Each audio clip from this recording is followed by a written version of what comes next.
जय श्री राम। ये कहानी है एक चुड़ैलखा गांव की। और वहाँ उस गांव में दो भाई रहते थे, धर्मपाल और सोवन। दोनों का ही विवाह हो चुका था। छोटी वाली का नाम था राधा, बड़ी वाली का नाम था रोहिणी। छोटी वाली के दो बेटियां थी, बड़ी वाली के एक बेटा बेटी थे। गांव उनका पहाड़ी था, ज़्यादा घर नहीं थे, 8-10 घर थे, ज़्यादा बसावट नहीं थी। दोनों भाई अपनी खेती बाड़ी करते थे। छोटी वाली बहू और बड़ी वाली बहू अपने खेतों पे गई।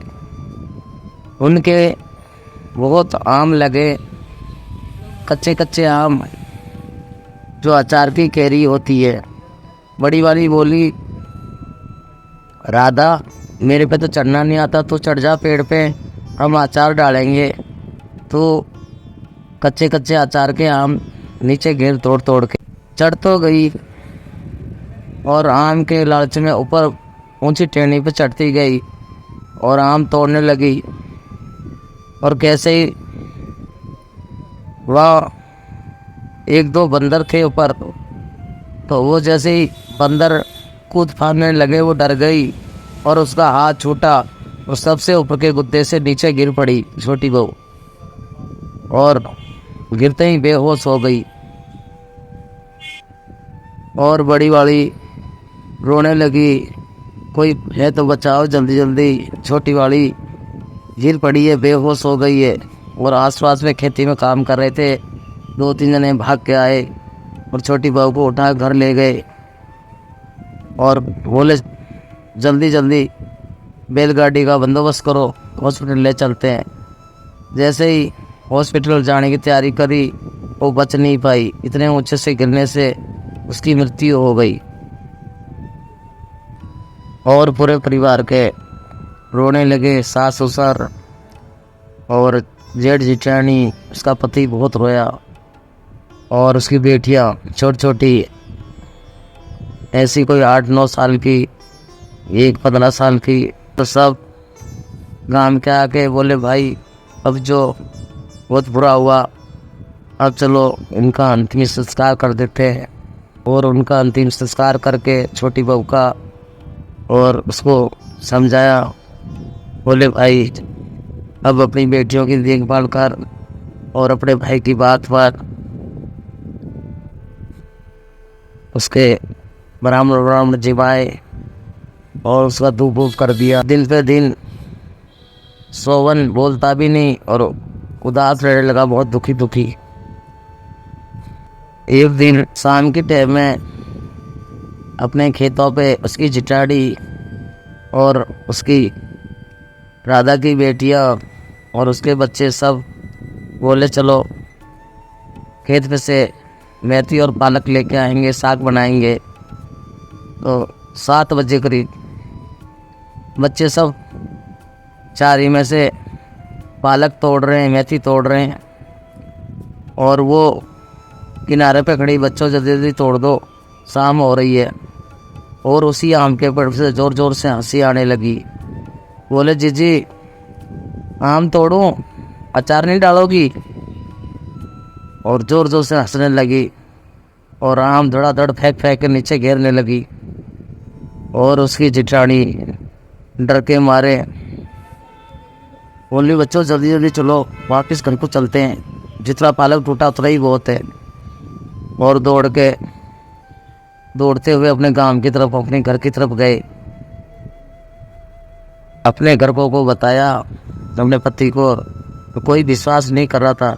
कोई लड़का तुम्हें डरा रहा होगा, कोई चोर अपने लिए आम तोड़ने के लिए आता है, तुम्हें डरा रहा होगा।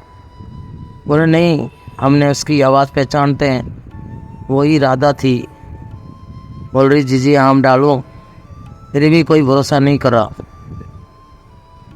एक दिन मवेशी की रात थी, और उसकी बेटियां दोनों दादा दादी के पास सो रही, और जेठ जिठानी अपने अलग कमरे में सो रहे। सोवन अकेला अपने कमरे में सो रहा और राधा दरवाज़ा पे आ गई और बोली दरवाज़ा खोलो। ज़ोर ज़ोर से आवाज़ें लगाई। उसका पति ने देखा कौन है, कोई भाभी भाभी होगी, किसी काम से आई होगी। और रात को 12 साढ़े 12 बज रहे। उसने दरवाज़ा खोल दिया और राधा जल्दी से आके अंदर से कुंडी लगा दी। बोले किसको बताना मत, मैं आ गई हूँ, अब तुम उदास मत हो। और सोवन डर के मारे पूरा घबरा गया। अपने उसने बोला ज़ोर से शोर मत मचाना, नहीं तो मैं यहाँ रह नहीं पाऊँगी। और रोज़ अपने पति के साथ बातें करती और अपने पति के साथ ही सोती। बोले मैं सुबह 4 बजे चली जाया करूँगी और तुम किसी को बताना मत, अगर तुमने बता दिया तो मैं तुम्हें छोड़ूंगी नहीं, मार दूंगी तुम्हें। मेरे यहाँ बेटियाँ हैं और मैं ऐसे घर नहीं छोड़ सकती। और सोहन डर के मारे, अपनी पत्नी के डर के मारे सूखता ही चला गया और डर के मारे किसी को बताता भी नहीं। भाई ने बहुत पूछा, माता पिता ने पूछा, नहीं बताया। और वो रोज़ आके अपने पति से बातें करती रात में और रोज़ शाम को 12:30 बजे बजते और आके अपने पति के संग ही सोती। सुबह 4 बजे जल्दी चली जाती। एक दिन गांव में किसी ने ब्याह का न्योता दिया और सोवन के दोस्त थे पहले के 4। बोले चल यार, तेरी बहू मरी जब से तो यार कहीं जाता नहीं है, चल ब्याह में नाच गाना देखेंगे, वहाँ तेरा मन अच्छा हो जाएगा, चल हमारे संग। ज़बरदस्ती पकड़ के ले गए। वहाँ सब तो नाच गाना देख रहे ब्याह में और सोवन उदास होकर बैठा। और दोस्तों ने जिद कर ली। बोले क्या परेशानी भाई, कोई पैसे टका की परेशानी हो तो हमें बता, जो हम पे मदद होगी हम करेंगे।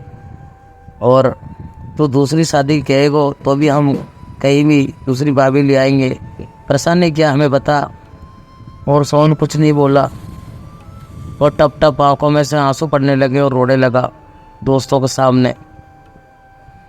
और चारों दोस्त वहाँ से उसको लेके और अलग जाके और एक पेड़ के नीचे बैठ के बोले भाई हम किसी को नहीं बताएंगे, दोस्त को नहीं बताएगा तो किसको बताएगा, कैसी भी प्रॉब्लम होगी हम तेरे साथ है, तू बता। बोले मैं बता दिया तो मैं मारा जाऊंगा, जीवित नहीं रह पाऊंगा।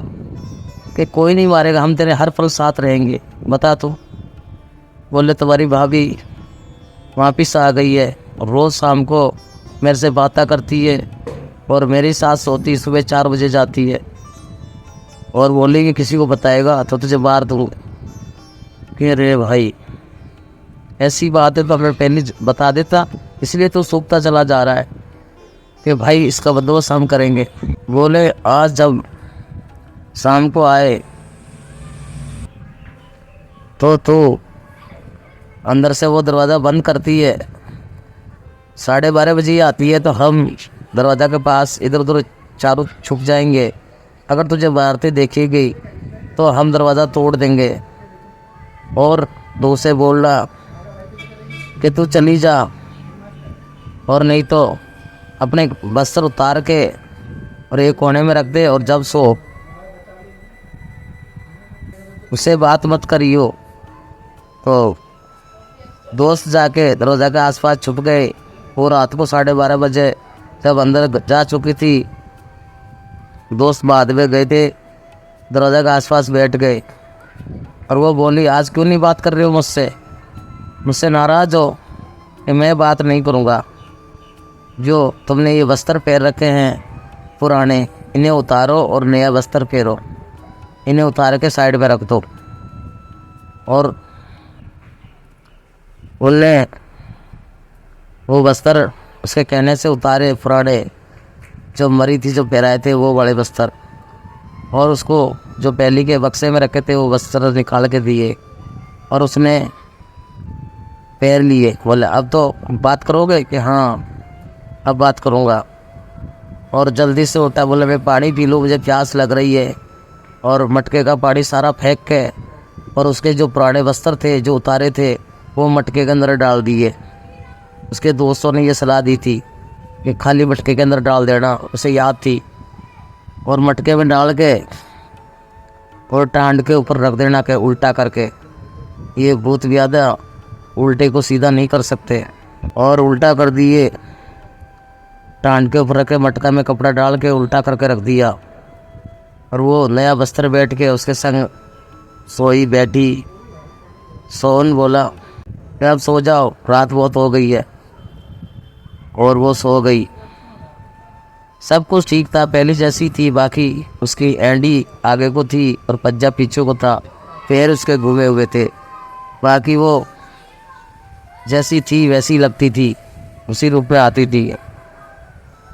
तो 4 बजे बोले अब मैंने तुम्हारी बात मानी, अब मेरे पुराने बस्तर दे दो, और मैं उन वस्त्रों के बगैर यहाँ से नहीं जा सकती।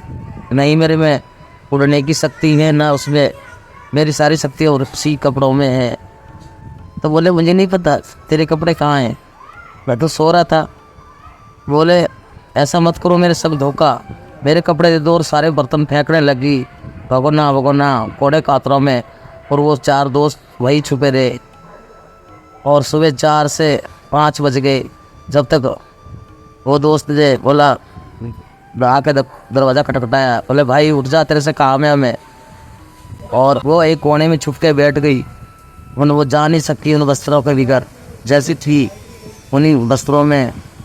और उसको जाने को बहुत तड़पी पर नहीं जा पाई। और दोस्त को बाहर बुलाया, सोन को, भाई बाहर आ, काम है तुझसे। और एक तरफ ले जाकर बोला भाई अब भाभी अंदर ही है। बोले हाँ भाई अंदर ही है। वो पुराने कपड़े तो मैंने दुबका लिए, टांड पे रख दिए, जैसा तुमने कहा था वैसे ही। बोले अब भाई तेरी बहू तेरे पास, वो तुझसे बहुत प्रेम करती थी इसलिए रात को आ जाती थी। अब वो कपड़े मत दियो, कितना भी कहे ये तो मत दे रहा। और अब कोई दिक्कत नहीं है, ना तेरे को ये मार पाएगी ना कोई बात। और वो उसी के संग रहने लगी। ऐसे करते करते उसके और 2 लड़के और 1 लड़की और हुए। और काफ़ी महीने हो गए। एक दिन उसकी बड़ी लड़की का विवाह था। उसके घर में उसके जेठ ने बोला ये लड़की बड़ी हो गई तो इसका विवाह कर देते हैं। तो अपनी दिमाग की चालाकी फिर भी नहीं भूली है। बोली आज तो मेरी लड़की का विवाह है, मैं नाचूंगी रात इस जगह पे।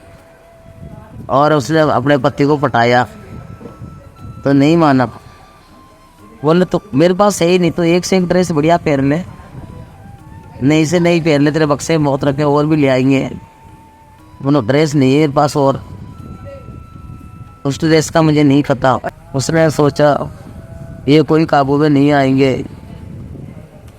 और उसने उसका जेठ था, सब नाच रहे इसकी लड़की का ब्याह में। जेठ जेठानी सब सास ससुर सब बैठे थे, गांव की औरतें। और वो अपने जेठ से बोली जेठ जी इधर आओ, ये कि मेरा काम है। जेठ जी को बेचारे को नहीं पता थी मेरी एक उनने ड्रेस सिलवाई थी, तो वो टांड पे रखी इस मटके के अंदर।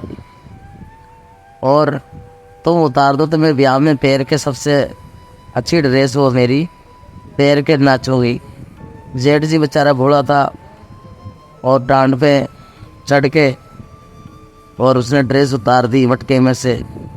उसने वो ड्रेस फेरी और एक तो ठुमका लगाया, एक चक्कर तो लगाया गीतों में, और दूसरे ठुमके में सीधी आसमान की तरफ उड़ गई। सब देखते रह गए कि ये क्या हुआ। वो आसमान की तरफ गायब हो गई, बिजली का तो जलाता हुआ, और वो उड़ गई।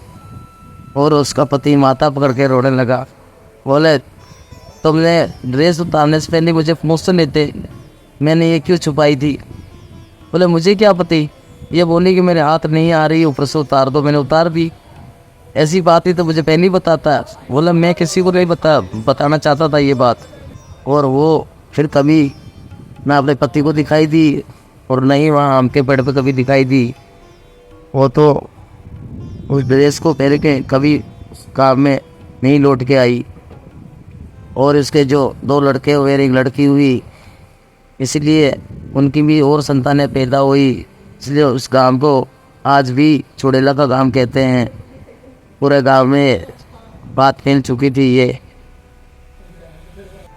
फिर भी उसके जेठ ने, सास ससुर ने पंडित जी बुला के उस घर में भगवान की कथा करवाई और सुख शांति के लिए कि उनके आत्मा को शांति मिले, दोबारा कभी कहीं भटके नहीं। और इसीलिए उस गांव का नाम चुड़ैला का गांव हो गया। जय श्री राम।